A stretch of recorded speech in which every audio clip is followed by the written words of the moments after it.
Ethics, religion, medicine, husbands, wives, a jury, family, lawyers, politicians, 19 judges, 30 trials, protesters, haters, supporters, news anchors, and the Pope. This story has everything. You might think that you know this story. You might believe your own opinion. But do you know everything? Some of what I will say is fact. Some is information gathered from one side of the story and some from the other. There are so many parts of this story to be contested. It's a story of two sides. Or is it? This is one of the thorniest issues to discuss. And this is one of the most covered stories in the media in the 21st century. This is one hell of a journey. Welcome to Extraordinary Stories Podcast.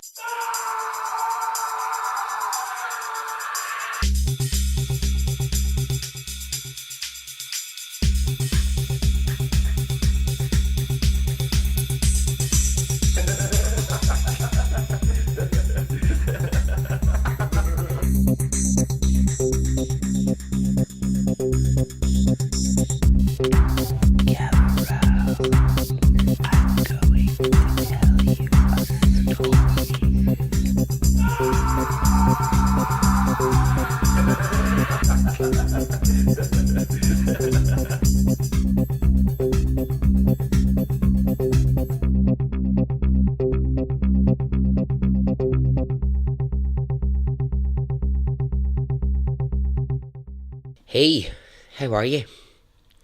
Are you well? Are you good? I am.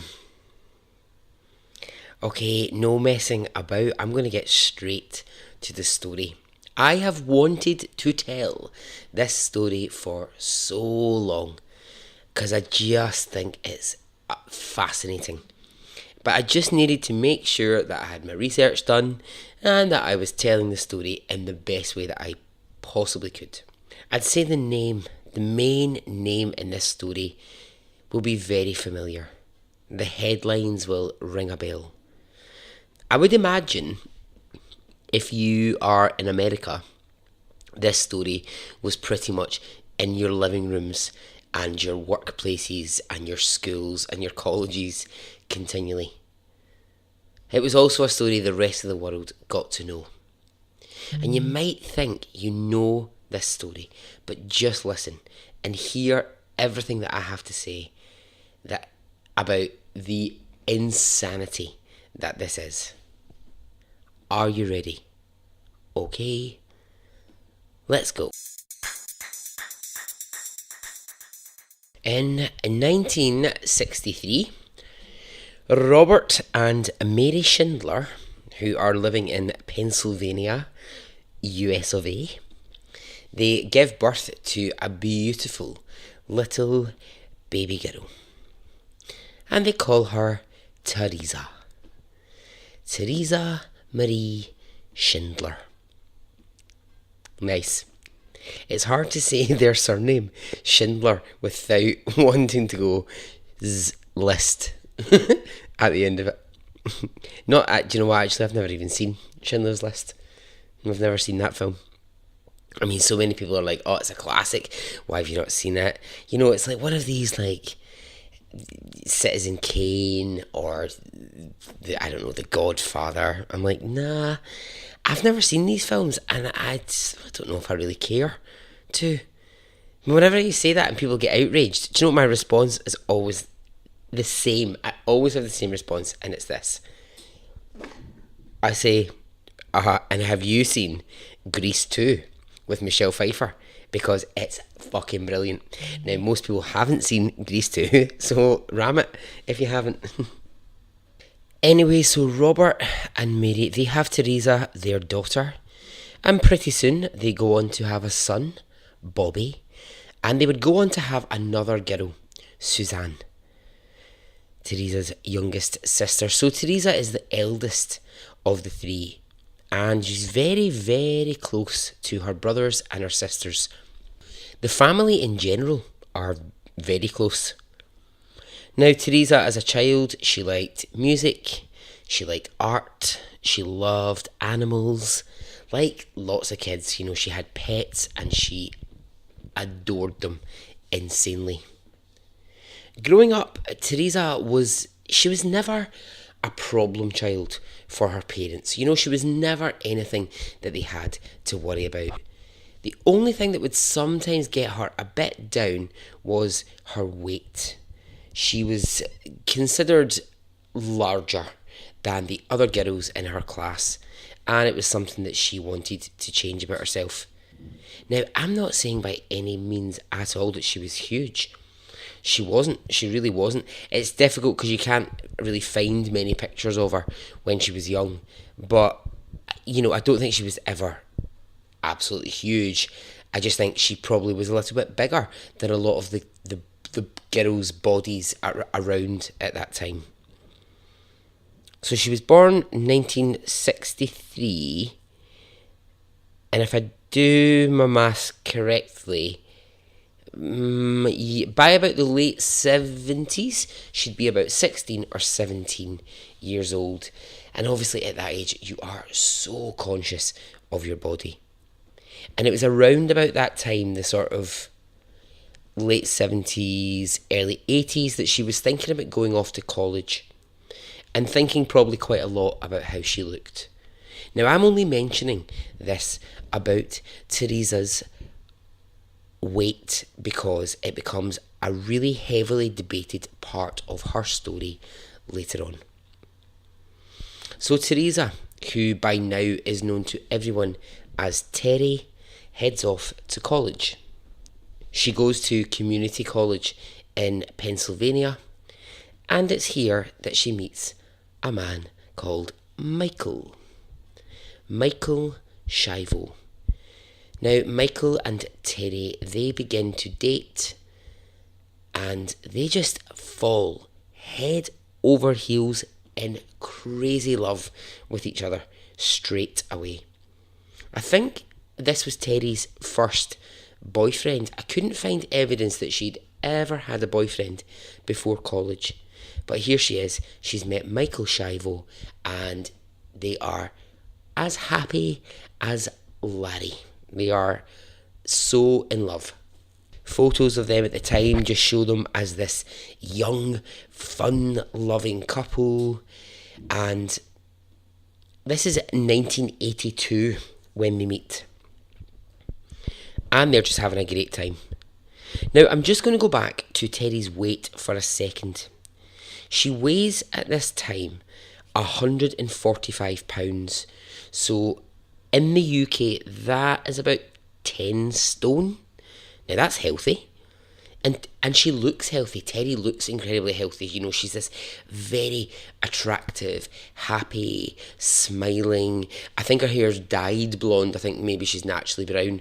But, the images of her, she's just so... I think she's beautiful, actually. She's really, happy and attractive. But she's gone from 200 pounds in weight. So she'd lost quite a lot. And she'd used a thing called... what do you call that? It was so big in the early 80s. Nutribullet? No, a what is a Nutribullet? Oh, that's the thing you blend all your vegetables with. The meal replacement system. The Nutrisystem. That's what it was called. Nutrisystem. So those meal replacement drinks. Those things still exist. I know people still use them. They're probably way safer now than they ever were then. But she'd lost a lot of weight using these meal replacement drinks. And so she's feeling good about herself. She's feeling great about herself. After only 5 months of being in a relationship with Michael, they get engaged. Michael proposes to Terri. He is head over heels in love with her and wants her to be his wife. So they move in together to a house in Pennsylvania. And they're really excitedly mapping out their future, marriage, kids, where will they live, how will life pan out for this young couple. All the while, Terri continues to drop in weight. And what's happening is she's drinking a lot of fluid rather than eating meals. And I know a lot of people do this when they're dieting. But it's not really the best thing that you can do. It's the idea that, if you drink a lot of fluid, it makes you feel like you're full. Your body you're almost tricking your body slightly into thinking that it's had food when it's not. It's actually just had a lot of liquid. Now, at the time, Terri is seeing a few different doctors, and again, this is going to become very important later on. She's seeing different doctors, and it's not about her weight loss, because actually her weight loss is, if you just saw Terri in the street, you'd be like, there's a naturally slim looking girl. She's just really healthy, really happy. It's not because of that. It's because she keeps missing her period, and she thinks that she's pregnant. But then everything she does, a pregnancy test, she's not pregnant. There's no baby on the way. So they're looking at her body and they're going like, what's going on here? Why is her period not coming? What's happening within her body? So in 1984, Terri marries Michael Schiavo and she becomes Mrs. Terri Schiavo. They move to Florida, Tampa Bay. And don't worry, this is not going to become a Florida man / woman story. They move into an apartment that Terri's parents owned but didn't use. Now, Terri's parents, although they're living in Pennsylvania, they owned a couple of properties in Florida. And so there's like a sort of block of flats, like a block of apartments, and they own a couple of the apartments within that. So Terri and Michael, the newlyweds, they move in to one of these, and only a few apartments along from that is Terri's brother Bobby. Now let's just get this fact straight at the moment. The Schindler family, they loved Michael. They thought he was the best thing that could have happened to their daughter Terri. They just adored him. They were so happy for Terri to marry Michael. They all spent a lot of time together as a family, and Michael was welcomed with open arms into the family fold. So the newlyweds, they're having fun, they're starting out their married life, but Terri is still having these regular visits to the doctor because, again, she's just having problems with her period. She's now 120 pounds in weight. She's drinking way more liquid than she's eating food. I mean, it's quite a drop, really, when you think about it. From 200 pounds, and I know that was years ago, but still, she was 200 pounds, and now she's 120 pounds. And I know people can do that, and I know that they can turn their body around, and I applaud anybody who does that healthily, who does that in a sensible way. I just don't know that these meal replacement things were the best way for her to lose weight. However, I will also say this, and it's not an excuse, but it was the 80s, and I think in the 80s, a lot of things like that, a lot of faddy diet things were going around, and people did them in good faith, thinking that science was getting it right. But actually, when you look back at them now, oh, God, fuck's sake, fucking hell, you look back at some of these diet things in the 80s from the perspective of 2019 and you go, what? What the fuck are you talking about? Weird. For the next few years, the couple continue their life in Florida. And what happens is Terri's parents actually moved to Florida to be closer to Terri and Michael and the other brother, Bobby. Like I said, an incredibly close family. Now, February 1990 arrives. They've been married for 6 years now.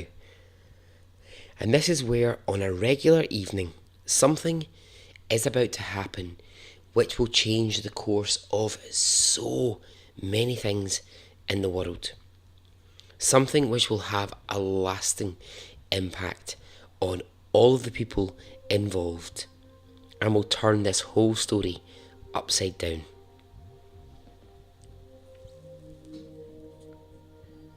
Michael wakes up in the night around about 2 a.m. and Terri is not in bed. Now he thinks she's probably just gone to the bathroom, and he begins to go back to sleep.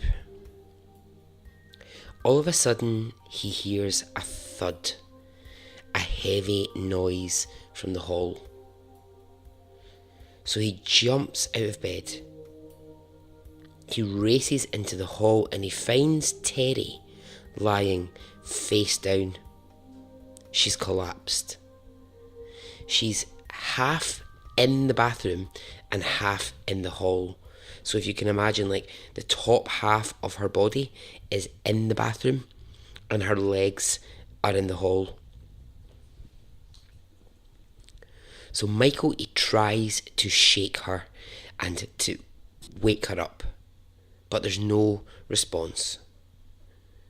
So he runs to the phone and he calls an ambulance. Now remember I said the brother Bobby lives in the same block? Well, he runs and he gets Bobby and they wait by Terri's side until the ambulance arrives. They try desperately to wake Terri, but she cannot wake. When she gets into the back of the ambulance staff will say, "It looks to us like she is in a coma." So she gets to the hospital and doctors are scrambling to work out what's happened. They do all kinds of tests on Terri and they discover fairly quickly that she's had a heart attack and that there's been a lack of oxygen into Terri's brain, and that's why she's now in a coma. Now, so as not to be misleading, young people can have heart attacks. You know, they don't just affect people of a certain age or a certain lifestyle. Heart attacks can happen to anybody. But in Terri's case, it's likely that what caused the heart attack was the excessive amounts of liquid she was drinking in substitute of food. It was causing her body to be under immense pressure, and she had very, very, very low potassium levels, which happens when you're drinking and you're not eating. Your potassium levels fall and fall and fall, and that can cause heart failure. So doctors determine at that moment that it's been a heart attack and it's likely to be low potassium in her system that's caused the heart failure. Terri's body is, of course, examined head to toe, and there's bruising on her legs, her ribs, her chest, and these are from the fall, and these are from when she has collapsed going into the bathroom, and the bruises on her chest are from when the doctors are working on her heart, trying to see if there's a way to resuscitate her.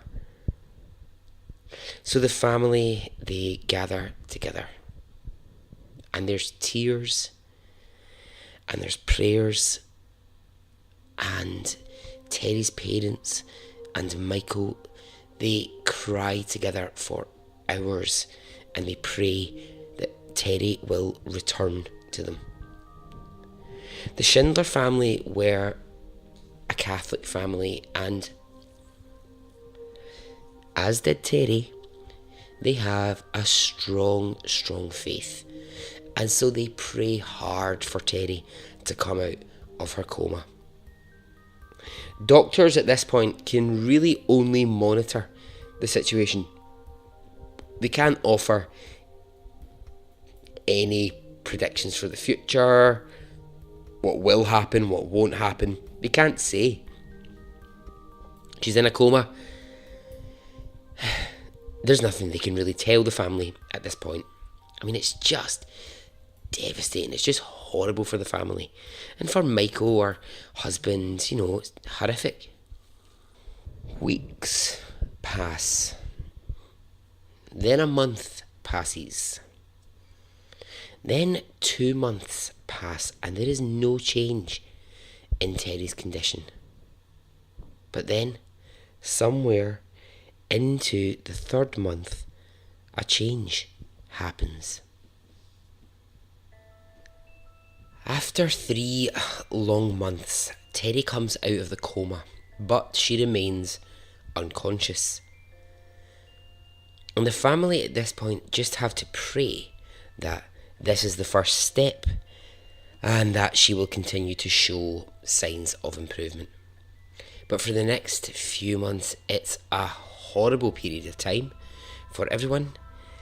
Tests are done which shows that Terri's brain is functioning. Doctors can't quite tell the extent of the damage. So she's moved from one hospital to the next, and then to a care home, and then back to a hospital. And all the while, nobody knows how this will play out. Terri is taken to a centre for brain injury. And it's there for the first time that she becomes conscious. So this is a major breakthrough for Terri and for everyone. She's now conscious. But she can't speak. She can't eat. And she is unresponsive. She doesn't respond to any of the stimulus around her. She doesn't seem to recognise anything or anyone. Terri remains this way for months. Months and months, and more tests are done, more specialists are brought in, more people look at Terri's case, and after almost a year after she collapsed that night, the doctor who's been overseeing Terri's case from day one concludes that Terri is in a persistent vegetative state. So let's talk a little bit about what is a persistent vegetative state. So impressed with myself that I've said persistent vegetative state 3 times now and not fucked it up. Brilliant. Well, like pretty much everything in this story, it's thorny and it's got many sides to it. If you ask one doctor an opinion on it, they would give you one thing. If you ask another doctor, they might tell you something different. It basically means that a person's brain is essentially dead, but that there is a remaining part of the brain still working. And the part of the brain that's still working is the bit that operates a person's facial muscles. So the person who's essentially brain dead can still move their eyes, open their mouth, raise their eyebrows, have facial expressions, but basically it's really complicated, but the brain is in charge of that. The person isn't in charge of that.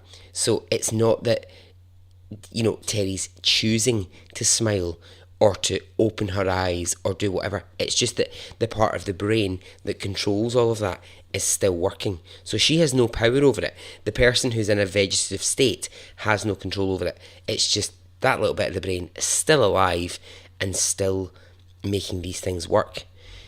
So I listened to a whole load of different doctors, from your sort of young cool doctors to your very old stuffy 1960s doctors, talk about what this actual state is so that I could properly get a handle on it. And the best thing I got from it was one of the doctors described it in this way, and it's so brilliantly put.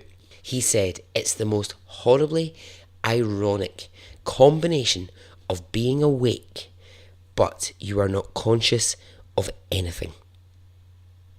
So, in other words, it's like you have no idea of your surroundings. The brain doesn't recognize or understand anything.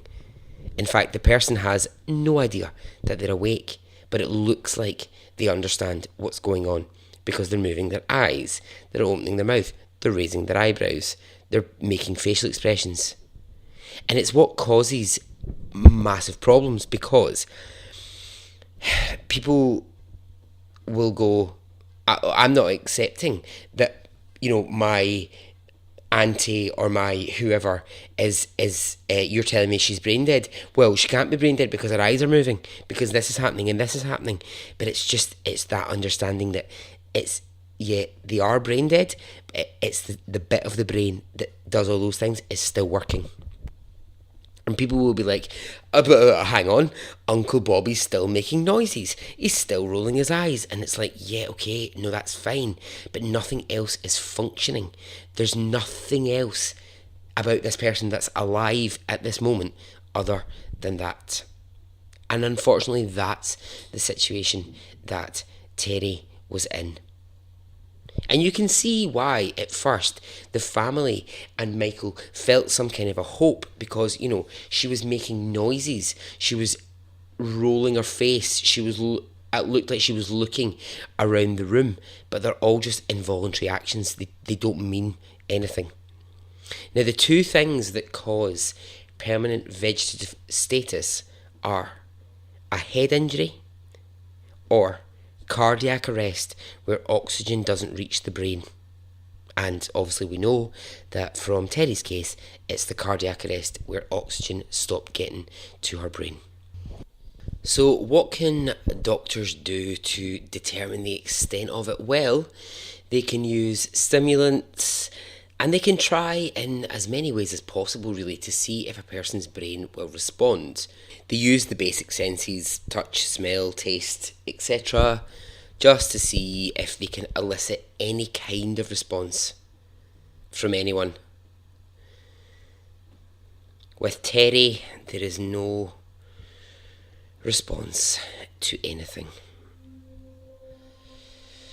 Now, the nuts and the bolts of it are horrible to say out loud, but the truth was essentially Terri Schiavo was dead, and there was nothing that was going to change that.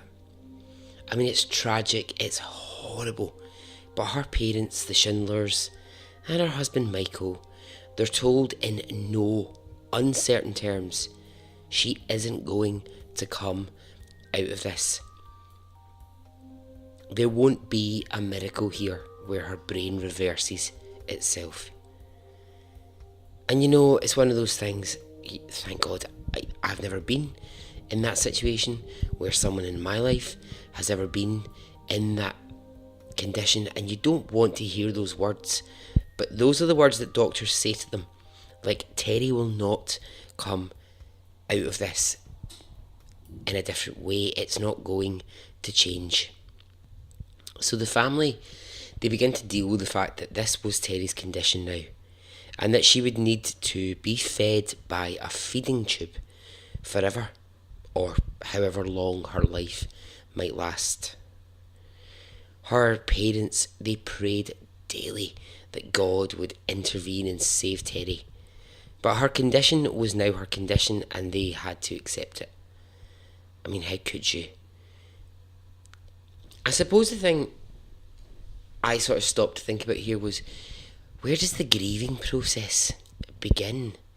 If the situation had been, just say, right, horrible, but just say the situation was that Terri had collapsed in her hallway and died of a heart attack on the spot, then the grieving begins the minute you get that news.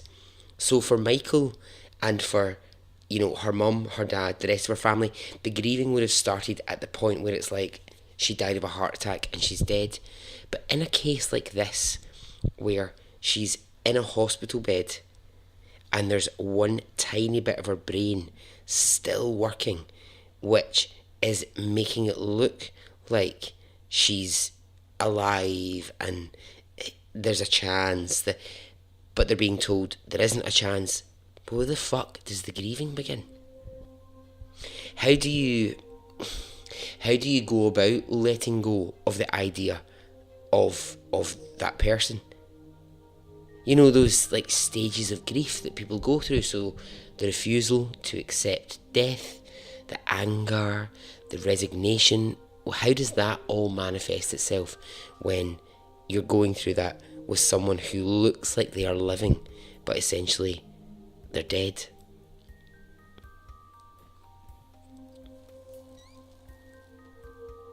Now, if you know this story, you will have seen all of the headlines. You will have read, I am sure, all about Michael Schiavo. And in this story, I said at the very beginning, it's a story of two sides. I'm on no one's side in this story, but I will say, during my research, I discovered lots of things about Michael Schiavo that I didn't know. One of the very first things that I discovered is that within a few months of this happening to Terri, he gives up his job. So he quits his career entirely, which I think was business. I'm not quite sure. Might have been business. I use that as a kind of like, if I don't know what someone does, I'm always like, it's probably business related. Or she probably works in business. Is that a business job you've got? Great.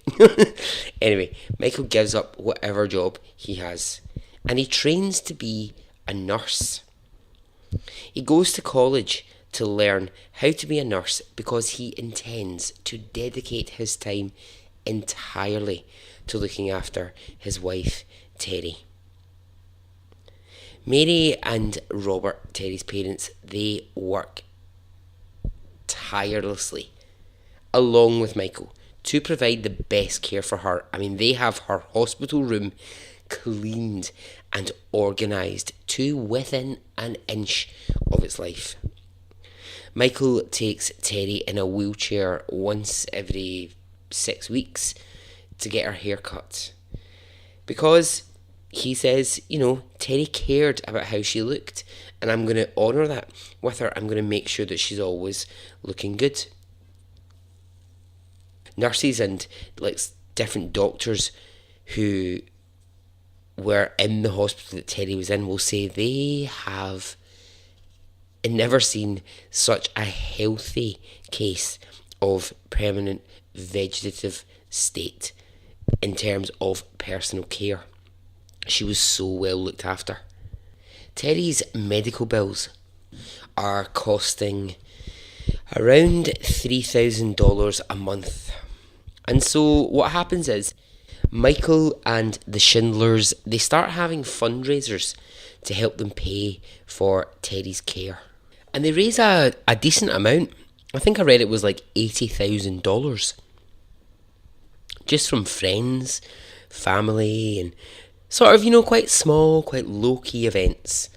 They manage to raise some money, and it's all just so that they can keep Terri in a really good facility. Michael, he takes some of the money and he uses it to take Terri to California to have something called a thalamic stimulator implanted into Terry's brain. It's a really new kind of experimental treatment, and basically what it's designed to do is stimulate the brain cells. And Michael hoped that the effects of this might get Terry's brain working again. Sadly, it didn't, and she's back to the same hospital with no change in her condition. But they were always looking for another treatment, something else that hadn't been tried. What else could they do? So there's a couple of things here that I need to bring up that are vital to the rest of the story. Firstly, Terry's legal guardian in all of this is Michael. As her husband, he fulfills the role of legal guardian. And although her parents are around, it's Michael who is that role. And Terry's parents, they don't have a problem with that. They're fine with it. Secondly, Terry's parents are saying to Michael, now this is about a year and a half into what's happened to Terry, they're saying to Michael, why don't you think about dating again? I mean, it's been over a year since this happened. I find that a little bit weird. Terri's parents being like, hey, Michael, why don't you go out there and start dating again? I mean, is it odd? Is it not odd? I don't know. They love Michael. They love him like a son, and I think they're looking out for him, and they're seeing that he's at the hospital looking after Terri day in, day out, and they're thinking maybe he needs to look to the future. In fact, what actually happened was Terri's mum and dad had moved into Michael's apartment with him, and the three of them, they lived together. Michael is not very receptive to the idea of dating straight away. He just wants to be around Terri. In actual fact, nurses would sometimes get really annoyed with how much Michael was around and how on top of everything he was to do with Terri's care.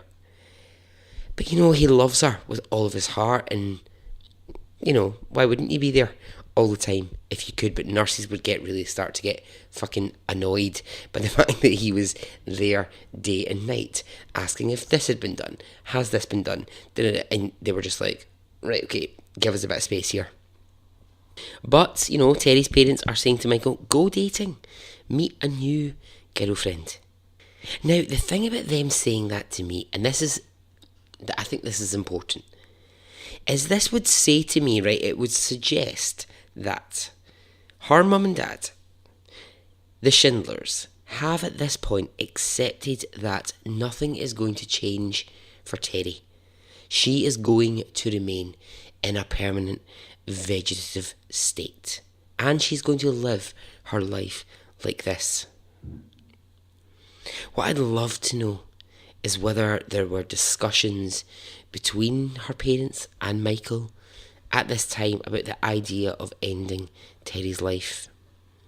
I mean, it's horrible to think about that, but it has to be considered and factored into the story at this point. The parents and Michael, they have to be thinking about it. I mean, the doctors have told you she will never recover from this state. Her brain has no more to give. But I think the religious part of the parents is probably playing a huge part in that, and so the idea of letting her die is probably just too much. But I will mention again that they wanted Michael to date. Maybe that was just a loving thing. Maybe that was like a, you know what, you get on with your life. What we do know is that in the next part of the story, it's all going to change. Up until this point, this entire ordeal has been a very small family affair. And it's sad, it's horrible to say, but hundreds of these cases happen around the world every day. Families face massive shocks and huge events, and we never hear of them. Why would we?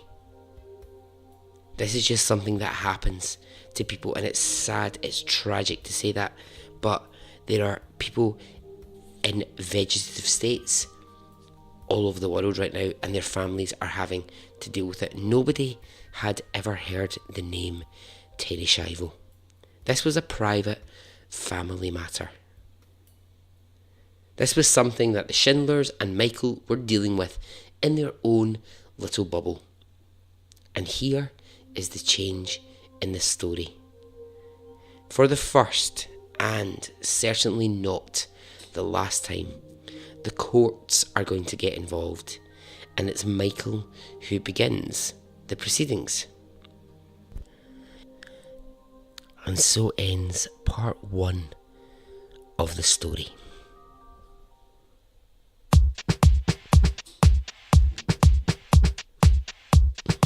It didn't affect me really one way or the other.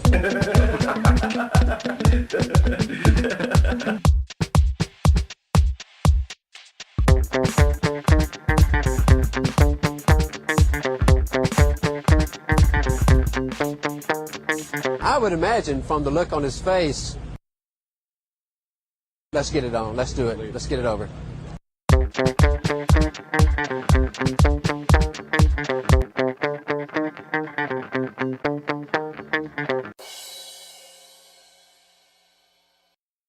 Let's get it on. Let's do it. Let's get it over.